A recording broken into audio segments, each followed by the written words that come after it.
Hello hi అండి, అందరికీ నమస్తే. ఇది వచ్చేసి ఉగాది ముందు రోజు వ్లాగ్ అండి. సో ఎవరేమనుకోవద్దు, నాకైతే కుదరలేదన్నమాట. ఉగాది రోజే, కాకపోతే అమావాస్య ఉండింది కాబట్టి అమావాస్య తర్వాత అయితే నేను దేవుడు పట్టాలు అవి క్లీన్ చేసుకున్నాను అనమాట. నిజం చెప్పాలంటే అస్సలు నాకు టైం ఏం ఉండట్లేదు అబ్బా. యూట్యూబ్ స్టార్ట్ చేశాననే కానీ ఆ వీడియో షూట్ చేసుకోవడం, ఎడిటింగ్ చేసుకోవడం అండ్ ఇంట్లో పనులు చేసుకోవడం, మా వారికి ఆఫీస్ టయానికల్లా లంచ్ బాక్స్ అవి ప్రిపేర్ చేసుకోవడం అస్సలు నా వల్ల కావట్లేదు.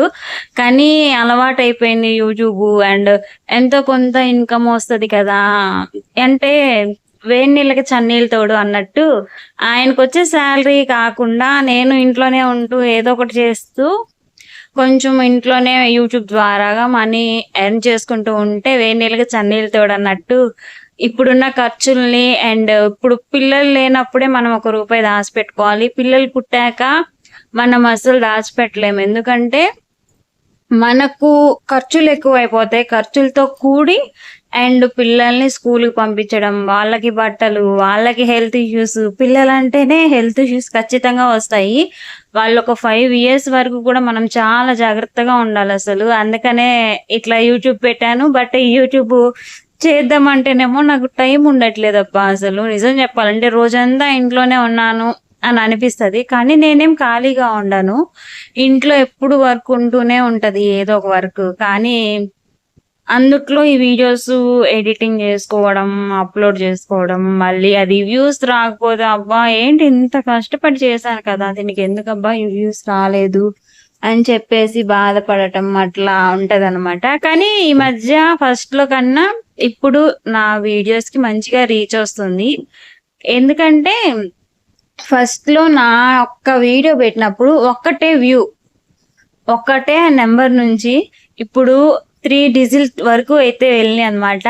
సో 3 అంకెల నెంబర్ల వరకు నా వీడియోస్ వెళ్తున్నాయంటే నాకు చాలా హ్యాపీగా ఉంది. ఆ 4 అంకెలు అంటే షార్ట్స్ లో అయితే 4 అంకెలు కూడా అవుతున్నాయి. అండ్ ఒకటైతే 5 అంకెకి కూడా వెళ్ళింది. ఒకటి కాదు, 2-3 వీడియోస్ ఉన్నాయి 5 అంకెల దాకా వెళ్ళి కూడా. నాకు అవి చూసుకుంటే అవే కొంచెం ఇన్స్పిరేషన్ గా అనిపిస్తుంది. వీటితో పోల్చుకుంటే ఇది చేయలేనా అనిపిస్తుంది. సో కానీ లాంగ్ వీడియోస్ ఏంటంటే 3 అంకెల దగ్గర ఆగిపోవడం, 2 అంకెల దగ్గర ఆగిపోవడం కొంచెం బాధగా అనిపిస్తుంది. అంటే చేసిన కష్టానికి ప్రతిఫలం వస్తే అప్పుడు చాలా హ్యాపీ ఉంటారు కదా ఎవరైనా కూడా. అలానే నాకు కూడా కొంచెం హ్యాపీగా అనిపిస్తుంది అనమాట. అండ్ వ్లాగ్ లోకి వచ్చేస్తే ఉగాది ముందు రోజు వ్లాగ్ ఇది. దేవుడికి అయితే బొట్లు ముందు రోజు కాదు, ముందు రోజు అమావాస్య వచ్చింది కాబట్టి తెల్లారి 7 వరకు కూడా అమావాస్య ఉందన్నారు. 7 తర్వాత నుంచి నేను ఇంకా పనులన్నీ స్టార్ట్ చేసుకున్నాను. దేవుడికి బొట్లు అయి పెట్టుకోవడం. సో ఎప్పుడైనా అమావాస్య వచ్చిందంటే అమావాస్య తర్వాత డెఫినెట్ గా దేవుడికి అయితే బొట్లు అయి మార్చుకుంటూ ఉండాలి. అండ్ అంటే సాటర్డే అట్లా మార్చుకుంటారు. కొంతమంది అమావాస్యకి అట్లా మార్చుకుంటారు, కొంతమంది 10 days కి అట్లాగా. ఎవరి ఇష్టాన్ని బట్టి వాళ్ళు చేంజ్ చేసుకుంటూ ఉంటారు. కానీ నేనేంటంటే అమావాస్యకి చేంజ్ చేసుకుంటాను. మధ్యలో మనకు పీరియడ్స్ వచ్చినప్పుడు కూడా నేను దేవుడి పటాలు, దేవుడి దగ్గర పేపర్స్ అవన్నీ కూడా చేంజ్ చేసుకొని మళ్ళీ పూజ అయితే చేసుకుంటాను. అండ్ వచ్చేసి ఇల్లు తుడుచుకోవాలి ఫస్ట్ థింగ్. నేను ఇల్లు కూడా తుడిచి పెట్టేసుకున్నాను. ఇల్లు ఆరిపోయిన తర్వాత ఇక్కడ కూర్చున్నాను అనమాట. ఇల్లు ఆరి తర్వాతే బాగుంటది. లేకపోతే తుడవగానే తొక్కామంటే మన కాళ్ళ ముద్దలు పడిపోతే బాగుండదు. తుడిచినా కూడా తుడిచినట్టు సాటిస్ఫాక్షన్ ఉండదు. కానీ మా ఇంట్లో ఎప్పుడు ఎవరో ఒకరు తిరుగుతూనే ఉంటారు. అసలు తుడిచిన సాటిస్ఫాక్షనే ఉండదు నాకైతే. ఒక పక్క తుడుస్తూ ఉంటే ఇంకొక పక్క తొక్కుతూ ఉంటారు. నాకైతే ఇంట్రెస్టే ఉండదు అసలు. అలా అని చెప్పి వదిలేయలేం కదా, ఇల్లు కదా అని చెప్పేసి ఇంకా అట్లానే తుడుచుకుంటూ ఉంటాను, వాళ్ళు తిరుగుతూ ఉంటారు. ఇంకా ఇల్లు ఆరిపోయిన తర్వాత వచ్చి నేను ఇక్కడ డోర్ వేసేసాను అనమాట. మళ్ళీ అటు నుంచి కూడా ఎక్కడ వస్తారని అందుకనేసి ఆ డోర్ వేసేసి ఇక్కడ దేవుడికి అయితే బొట్లే పెట్టుకొని మంచిగా పూజించుకుంటున్నాను. అండ్ దేవుడు బొట్లు పెట్టేటప్పుడు నేను కొంచెం గంధము అండ్ జవ్వాదు, పచ్చకర్పూరం, రోజ్ వాటర్ ఇవన్నీ వేసి పెట్టుకుంటాను. ఇవన్నీ కూడా చాలా మూల్యమైనవి కాబట్టి ఇవి దేవుడికి కూడా మంచిగా ప్రీతికరమైనవి. అందుకే నేను స్టార్టింగ్ నుంచి ఇదే అలవాటు ఉండే నాకు. అలానే గంధంతో పెట్టుకునేదాన్ని. ఫస్ట్ లో నాకు తెలియని ఏజ్ లో అయితే పసుపు అండ్ కుంకుమ పెట్టేదాన్ని. అలా కూడా పెట్టచ్చు అని చెప్పి అన్నారు అప్పట్లో. నాకు తెలిసి అవే కలిపి పెట్టేవాళ్ళు. బట్ ఇప్పుడు నేను తెలుసుకున్నది ఏంటంటే మనం దేవుడికి గంధము, పచ్చకర్పూరం, జవ్వాదు, రోజ్ వాటర్ ఇవి 4టిని కలిపి పెట్టాలి అని చెప్పి అయితే తెలుసుకున్నా అనమాట.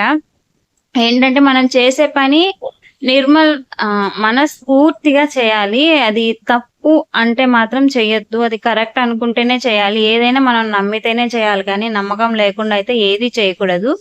నాకైతే ఇక్కడ దేవుడి మీద చాలా నమ్మకం. దేవుడికి సంబంధించి ఎవరైనా ఏదైనా చెప్పారు అంటే ఖచ్చితంగా చేస్తాను. ఎందుకంటే నాకు అది నమ్మకం కలిగినప్పుడు మాత్రమే ఖచ్చితంగా చేస్తాను. కొన్ని థింగ్స్ ఉంటాయి కదా! అవైతే నేనసలు పట్టించుకోననమాట. అండ్ ఈరోజు చిన్న వ్లాగ్ ఇదే. వ్లాగ్ ఏం కాదు. ఇది ఒక చిన్న వీడియో షూట్ చేసుకున్నాను. నేను దేవుడికి బొట్లు ఎట్లా పెట్టుకుంటాను, ఏమేమి మిక్స్ చేసుకుంటాను అనే దాని గురించి మాత్రమే ఇదనమాట. అండ్ మీకు వీలుంటే మనం కొంచెం పసుపును కూడా యాడ్ చేసుకోవచ్చు. పసుపు కూడా మంగళకరమైనదే కాబట్టి ఎలాంటి ఇబ్బంది ఉండదు. ఫైనల్ గా నేను దేవుడికి బొట్లు పెట్టేస్తున్నాను. ఎలా ఉంది అనేది అయితే ఒకసారి చూడండి. బాగున్నాయా? అండ్ ఇప్పుడు నేను దేవుడికి బొట్లు పెట్టినాను కాబట్టి మళ్ళీ దేవుడిని తీసుకెళ్లి అరమారాలో అయితే పెట్టుకున్నాను. అరమారాలో చూసారా, జస్ట్ పెట్టుకున్నాను అంతే, అలంకరించుకోలేదు. ఇంకా పూజ అంతా అయ్యాక ఇలా ఉంది. అండ్ ఈ వీడియో ఎలా అనిపించింది అనేది కామెంట్ చేసి, నచ్చితే లైక్ చేసి ఛానల్ కూడా సబ్స్క్రైబ్ చేసుకోండి అబ్బా.